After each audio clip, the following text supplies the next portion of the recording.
भोंदू खरात याने पोलिसांसमोर अत्यंत धक्कादायक बाबी उघड केल्यात। महिलांना धमकावल्याची आणि हातचलाखीने आकर्षित करून त्यांचं शोषण केल्याची दुनिया झुकती है बस झुकाने वाला चाहिए अशी दरपोक्ती खरातने पोलीस कोठडीत केल्याची माहिती सूत्रांनी दिली आहे। ज्या गोष्टींना लोक चमत्कार किंवा वशीकरण समजतात ती केवळ आपली हातचलाखी असल्याचंही त्याने मान्य केलं।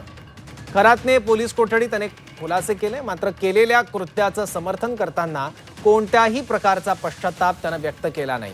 उलट महिलांना आपल्या जाळ्यात ओढण्यासाठी वापरलेल्या ट्रिक्सला त्याने विज्ञानाचं नाव दिलंय।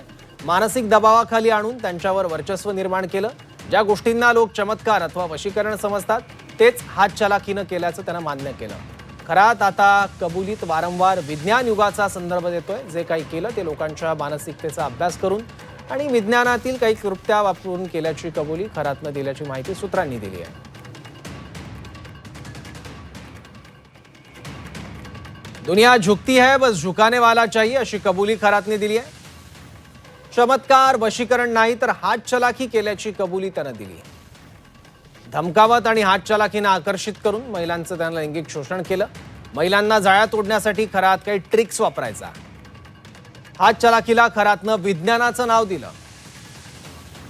विज्ञानातल्या काही ट्रिक्सचाही वापर केल्याची कबुली त्याने दिलेली आहे।